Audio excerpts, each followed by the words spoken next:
दर्शकों, आप सभी को अत्यंत जय श्री कृष्ण, राधे राधे। बंधुओं, आइए एक नए विषय के साथ आपसे जुड़ते हैं। सावन वैशाख मास चल ही रहा है। जिस तरह कार्तिक मास को दामोदर मास कहते हैं, अधिक मास को पुरुषोत्तम मास कहते हैं, उसी तरह वैशाख मास को माधव मास कहा जाता है। इस वैशाख मास की इतनी महिमा है, इतना इसका पुण्य है, शब्द बोने हो जाएंगे, मैं इसका वर्णन नहीं कर सकता। मित्रों, वैशाख मास में भगवान विष्णु की पूजा का अत्यधिक महत्व है।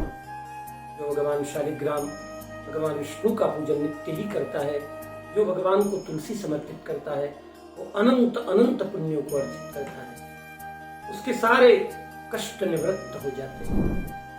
मित्रों, इस वैशाख मास में दान, जप, तप, व्रत, माला, होम, यज्ञ, जल का दान, स्नान का महत्व, दीपदान का महत्व अत्यधिक है। जैसे आपको बताऊं, जो व्यक्ति वैशाख मास में प्रतिदिन प्रातःकाल सूर्योदय से पूर्व जग लेता है और स्नान कर लेता है सूर्योदय से पूर्व, और सूर्योदय से पूर्व ही पीपल में जल समर्पित करता है, 4 परिक्रमा करता है और दीप प्रज्वलित करता है, उस व्यक्ति को एक दिन के स्नान से, एक दिन की परिक्रमा और दीपदान से एक भागवत कथा कराने का पुण्य प्राप्त होता है। बिल्कुल शास्त्र में वर्णित है, पद्म पुराण में है, आप स्वयं भी अध्ययन कर सकते हैं। इतना महत्व है स्नान का। नदी में स्नान करो, सरोवरों में करो, घर में, अपने घर में स्नान करो, गंगा जल डालकर स्नान करो, जैसा भी सादा पानी मिले, लेकिन नियम पूर्वक आपको स्नान करना ही चाहिए। जो लोग वैशाख मास में दान, पुण्य, समय पर स्नान नहीं कर पाते, विष्णु की पूजा नहीं कर पाते, वो तो मानो भाग्यशाली है ही नहीं। उनका भाग्य तो उदय होने वाला है ही नहीं। उनके भाग्य में पुण्य करना तो लिखा ही नहीं है। और स्नान का महत्व, यदि आप प्रातःकाल 3:30 बजे से 5 बजे के मध्य स्नान करते हैं तो आपको कुंभ स्नान का फल प्राप्त होता है। और 5 बजे से सूर्योदय के बीच आप स्नान करते हैं तो गंगा स्नान का फल प्राप्त होता है। स्नान की इतनी बड़ी महिमा है।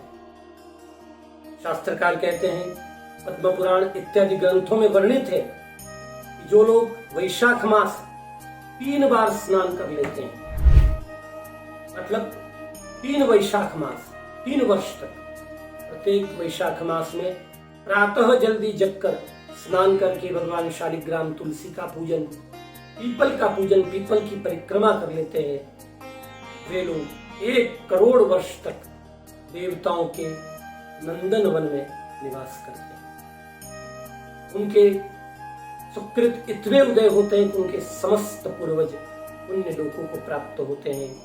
उनके पूर्वजों की सदगति में कोई संदेह नहीं रह सकता। इतनी स्नान की महिमा है। मित्रों, आप वैशाख मास में दान कर सकते हैं।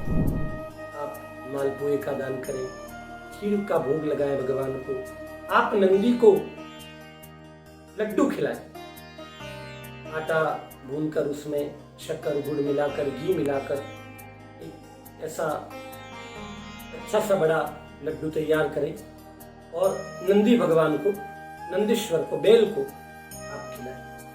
अमावस्या के दिन अगर आप ये कार्य करते हैं कि आपने बेल को लड्डू खिलाया, शुद्ध घी का, आटे में बढ़िया व्यवस्थित बनाकर अच्छी मोटी आकृति का अगर आपने खिलाया, तो आप ये मानकर चलिएगा कि आपके पूर्वज तत्काल नरक को छोड़ देते हैं, तत्काल भगवान उनको अपनी शरण में बुला लेते हैं।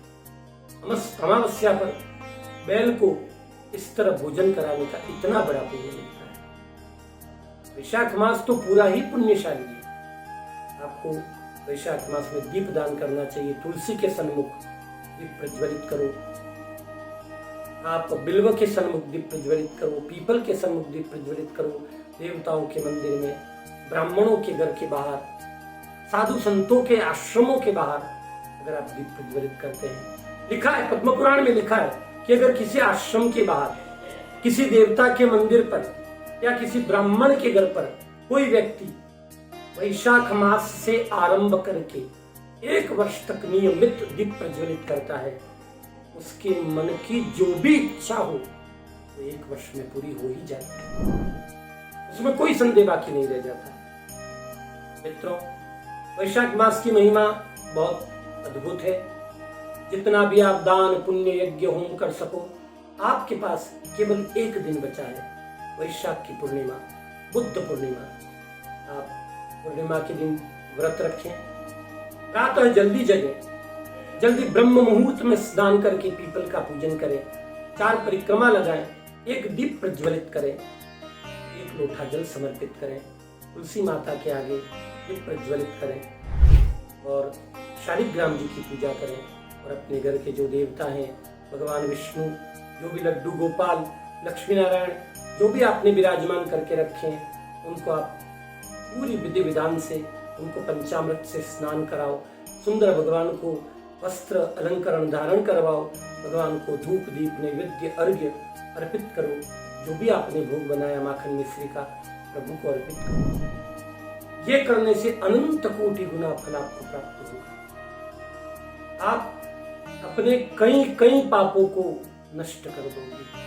इतना करने से दिन भर आप भूखे रहें, फल फूल दूध वगैरह आप लें और सायंकाल के समय भगवान सत्यनारायण की पूजा करें। नवग्रह देवता गणेश की स्थापना करके विष्णु भगवान की सुंदर कदली के स्तंभ आम के पत्तों से सजाएं, सुंदर पुष्पों से सुसज्जित करें, भगवान सत्यनारायण को विराजमान करें, उनकी पूजा करें और उनके महात्म्य के 5 अध्याय की कथा करें। ऐसा अगर आप करते हैं इस वैशाख की पूर्णिमा पर, तो आपको वर्ष पर्यंत भगवान सत्यदेव की कथा करने का फल प्राप्त होगा और आप वो पुण्य प्राप्त कर लेंगे जो पूरे वैशाख मास में आपने नहीं किया।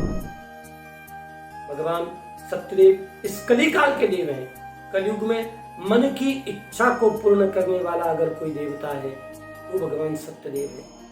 जो निष्ठापूर्वक श्रद्धा विश्वास के साथ अपने बंधु बांधवों कुटुंब के साथ बैठकर जो भगवान सत्यदेव का पूजन करता है, उनकी कथा को श्रवण करता है, उनके कदली फल मेवा इत्यादि सत्तू का प्रसाद बनाकर वितरित करता है, कीर्तन करता है, निश्चित रूप से पुण्य लोकों को प्राप्त करता है। इसलिए मित्रों, केवल 1 दिन बचा है वैशाख की पूर्णिमा। इस 1 दिन को इतना श्रेष्ठ बना दो, उस 1 दिन में पूरे महीने का फल प्राप्त करो और अपने मन को निर्मल बनाकर ब्रह्मचर्य की रक्षा करते हुए, संयमित जीवन का पालन करते हुए, मदिरा इत्यादि किसी व्यसन को बिल्कुल अपने निकट न आने दें और इस 1 दिन को आप सुधार लो। आपका ये पूरा मास आपके लिए फलदायी बन जाएगा। मित्रों, आगे एक नए विषय के साथ पुनः आपसे भेंट होगी। आप सभी को अत्यंत शुभकामनाएं। भगवान गोविंद नारायण श्री हरि विष्णु आपके अभिष्ट की सिद्धि करें।